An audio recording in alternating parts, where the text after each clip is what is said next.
Housing Authority CEO opens up about Waila City. Fire equipment on the pipeline for Ratu Kandawalewa School. And water woes continues in the west.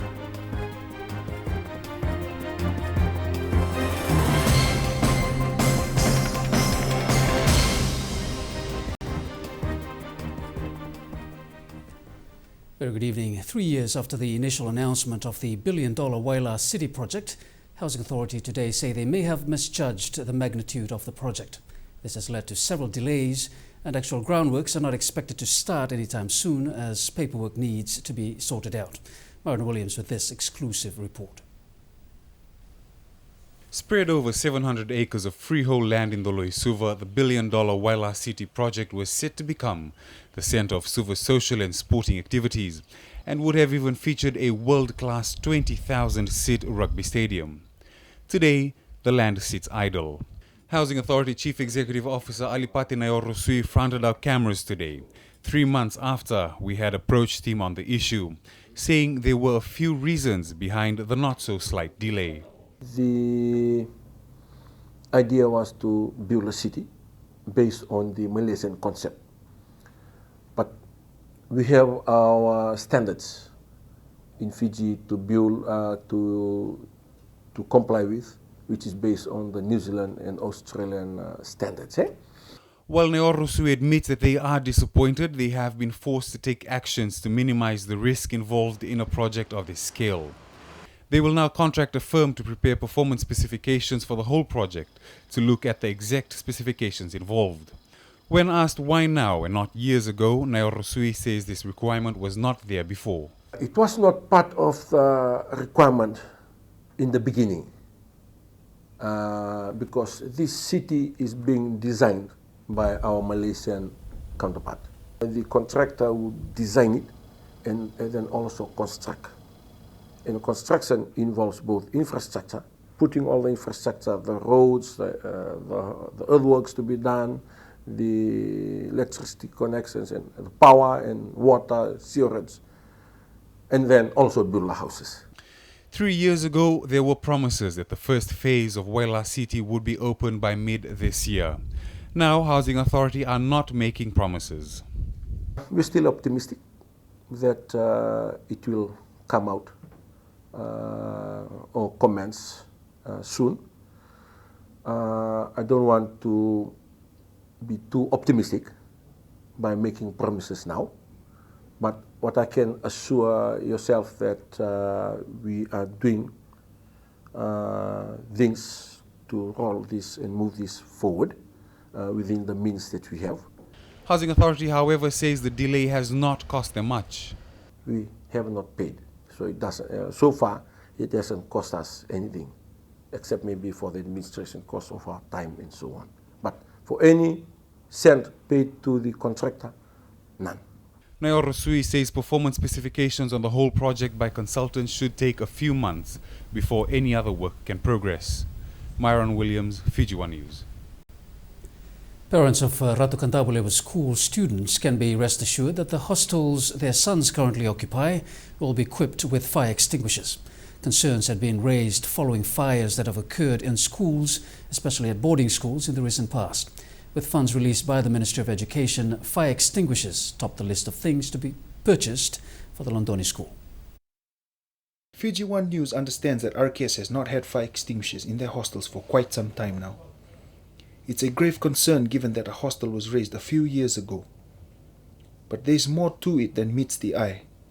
Stretched finances are a major reason for the non-existent fire safety. If you do a risk assessment and if the fire, safety extinguishers are not there, it's critical. You must buy it. Nayorosui admits that this problem should be dealt with as quickly as possible. That's what we intend to do for RKS as well. And I've advised the principal that within the next 2 weeks, I want his team to do a survey, give us the list of the key issues that have to be resolved quickly. However, things are about to change, with the school board taking charge. First one is now the board has been empowered to run the school.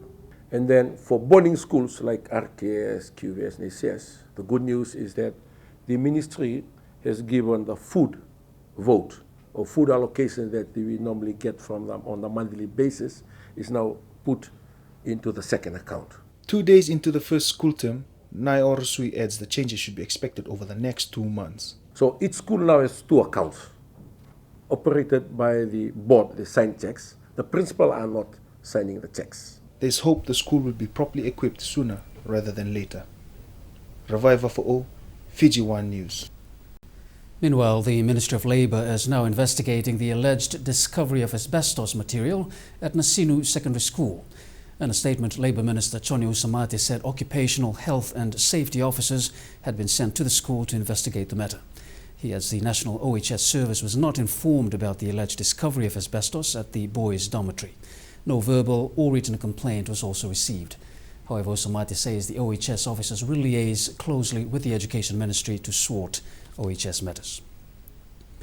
And this morning, the Minister for Education, Philip Mbole, dropped in on some schools just to see how things were going. As Apisalome Rambo reports, it was also an opportunity for some to raise certain issues directly with him. John Wesley College played host to an important visitor this morning. With parents, teachers and children all taken by surprise, the meeting at John Wesley College with the principal was rather brief. Amongst issues discussed, the need for a classroom, and this is what the minister had to say. But don't have a class sitting there for the whole day waiting for students to come. It looks like the library is one. I don't know how much books you have in the library. If it is, the library should be used continuously during the day because the different classes come into. The importance of utilizing current resources was also emphasized. You have 20 classes, for 20 periods in the week. It should be occupied. So that's such a classroom. Because if a class goes there, while the classroom is empty. But that didn't mean that administrators couldn't ask for assistance. Mbole also offered them options. We'll make an application to the Permanent Secretary for Education. For a grant for another classroom. It depends on the teaching units, how many you have. However, a word of caution was also issued. No, you work out the problem. You work it out properly, otherwise the professional improvement official will come and tell you off that you have 2 classrooms empty for the day. And you are still applying your classrooms to do. The purpose of Mbole's visit to schools was to determine if classes had rolled out smoothly and if schools were still facing challenges. Apisalome Rambo, Fiji One News. Water problems have plagued many parts of the country in recent years, but one that's sure to get the attention of authorities is the plight of a number of residents in Lautoka who have had to wrestle with the lack of proper water supply for the past 15 years. Madimbole Tamana caught up with Denise Gibson, who's dealt with this issue for a number of years now. Her story was one that left us dumbfounded as to why the residents on this east upper end of Kashmir suffered poor water supply as compared to the rest of those that live in this area. Here for the last 15 years, and when we first moved, this problem was already here, and back then there were far less families in the area, and 15 years on with more families, the water problem is still going.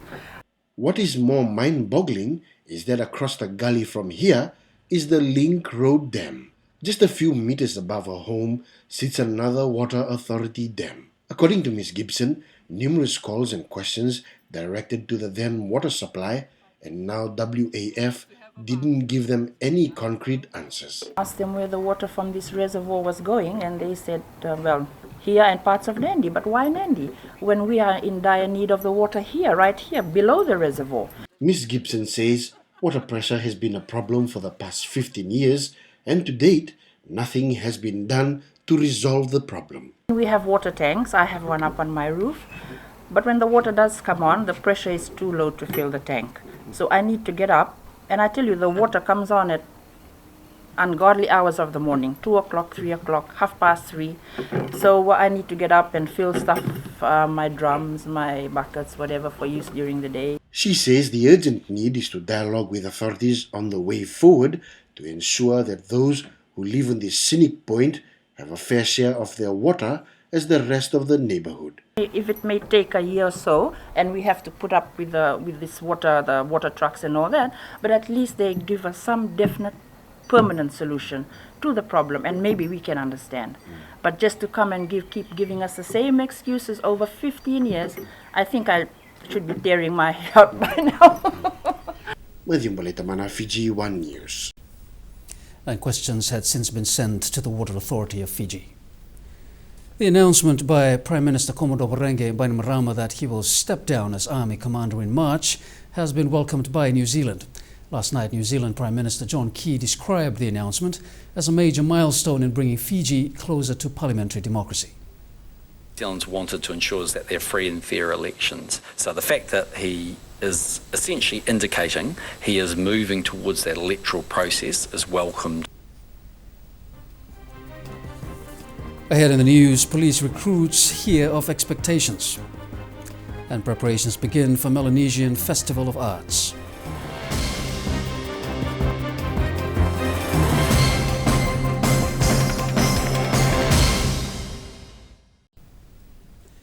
Hello again. The Fiji Police Force welcomed another batch of recruits this morning. Acting Commissioner of Police Ravi Narayan spoke to them about the importance of their role as law enforcers. Drew Kelangi reports. The new recruits were quite anxious this morning, but to wait for some time before hearing what the acting police commissioner had planned for them. Speaking from experience, Ravi Narayan says that becoming a police officer means dedicating their time in life to the country. The Fiji Police Force is an organization that will demand a lot from you. This is not an organization where you will be babied, you will be fed, you will be nurtured and nourished in your life as a police officer. You will be only nurtured and nourished during these 6 months. When you go out from here, you are independent. You are the sole decision maker. Knowing that will not be a walk in the park, Narayan told recruits to expect some tough times in the police force.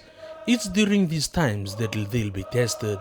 This is not an organization or another environment. You will be coming to the office and sitting behind a desk. You will be out there in the field. Whether it's rain, sun, hail or storm, you will be out there serving the community. This is what Fiji Police Force is all about. If you still think that you are not the right person for this organization, today is the day for you to decide. Ravi Narayan says he does not expect any excuses once the recruits have successfully completed their training.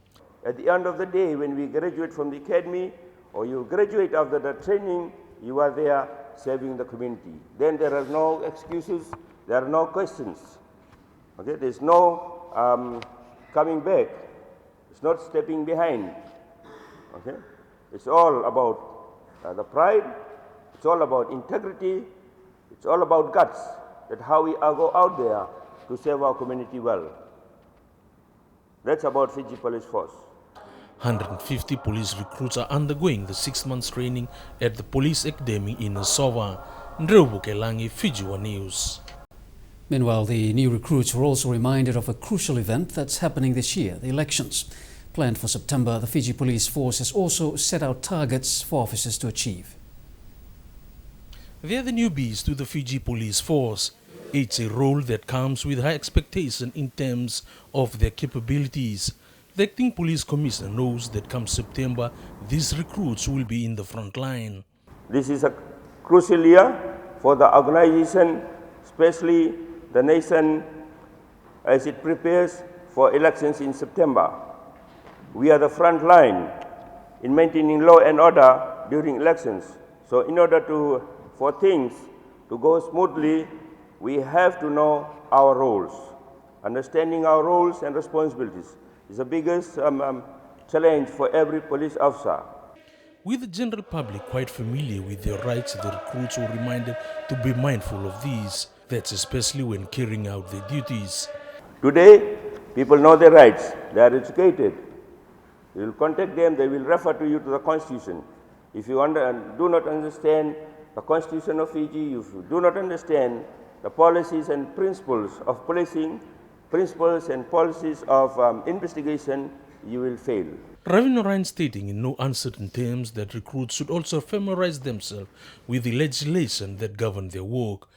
It's about not riding on emotions. It's about riding on the legislation. You ride on the legislation, you follow the books, you follow the processes and systems, you'll be able to do the job well. If you are going to ride on emotions, then you will not be able to make it. Fiji One News. 70 Biosecurity Authority of Fiji frontline officers will receive a 10% pay increase in recognition for their hard work and service. Attorney General Ayaz Said Qayyum visited them this afternoon and relayed the good news. We do realize the pressures that you are under, and I want to thank you for that. At least this is a small acknowledgement in terms of the work you're doing. Obviously, if there is streamlining of processes, then everybody benefits from the entire organization. So that's what we are here for today, and also thank the executive chair for his hard work that he's been doing.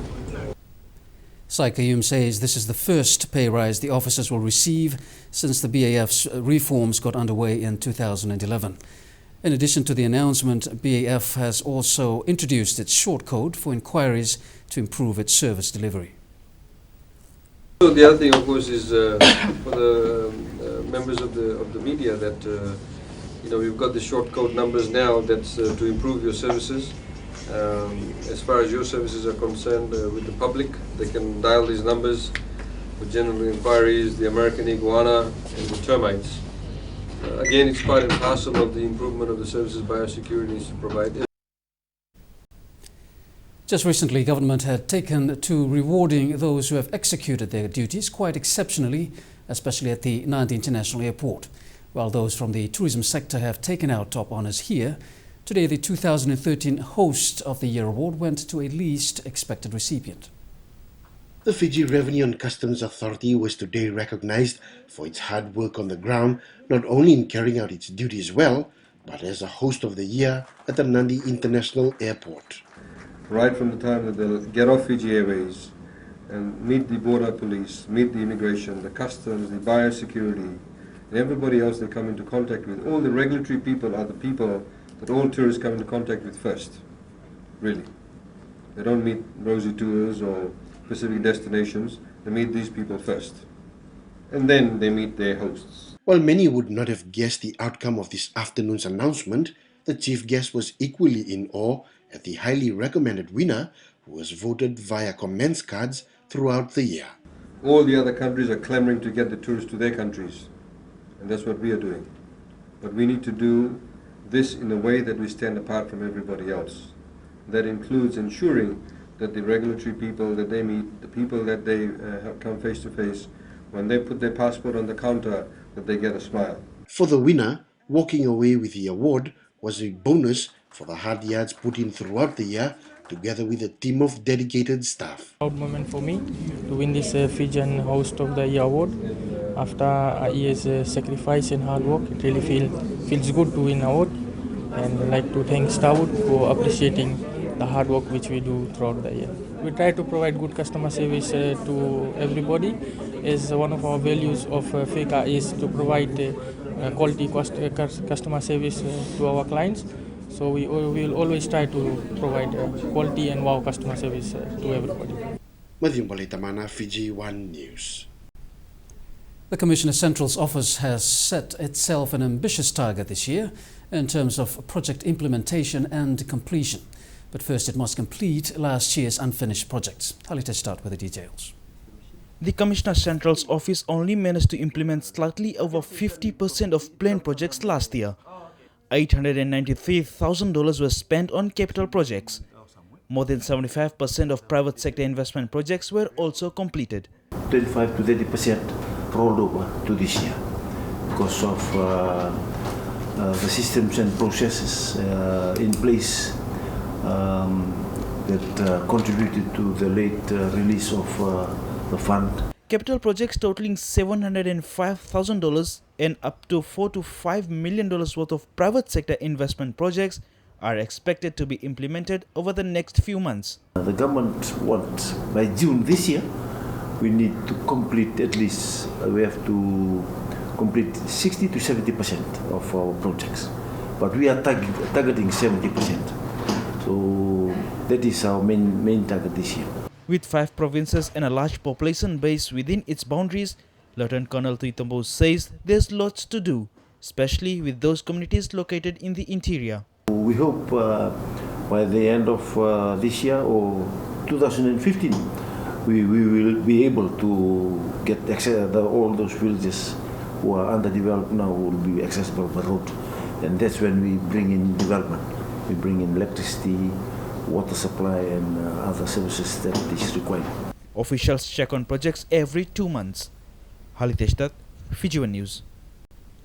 Rural folk from Teilevu and Neita Siri will not have to travel far to acquire birth, death or marriage certificates. That's because the issuance of these important documents are now available at the Government Service Centre in Nosori. The service started yesterday. Especially those from Neita Siri and from up in the interior, Teilevu, because this is their town.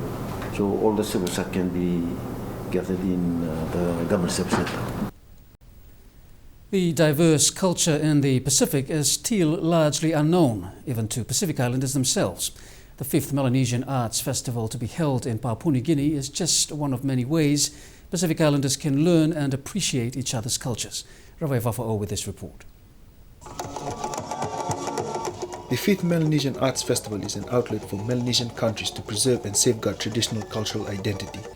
It's through festivals like this that Pacific Islanders learn more about their regional neighbors. That's been an exciting part of the festival, is just because they're all there in one place. And you see some things that you don't see every day, and you come back a total different person, because you see into another culture the very things, and you see similarities, you see new things, and because it's in an environment that a lot of people, it's just you express nothing but appreciation for all cultures and backgrounds. Wake also adds that the festival also safeguards specific cultures against globalization. The vibrancy of keeping one's culture, and also gaining a respect for another culture, even in this world of globalization and moving into a much more modern world. This is why the festival is there, and to protect that interest of our different cultural diversity. Held every 4 years, the festival combines traditional and contemporary elements, presenting concerts, dance, modern theatre and traditional performances alongside visual arts such as weaving, painting, cinema and film. Handicraft and traditional knowledge presentations cover fashion, food, games, traditional medicine and hunting and fishing techniques. During the festival, a series of workshops and forums here also are held. The groups that have gone, they know how exciting it is, and they know the worth it brings to them, and so they do everything at their best of interest to also showcase Fiji in the highest possibility. Being tasked by the state to prepare a delegation for the festival, the Fiji Arts Council is urging artists to come forward. However, the council says budgetary constraints means that only 100 people will be part of the delegation. The handicrafts, the visual arts, and all the different aspects of arts that has been featured in the multiple festivals that we've had over the years. The festival will be held from the 28th of June to the 11th of July. Revive for all, Fiji One News. And that brings us to the end of this segment. Pacific News is still to come. Stay with us.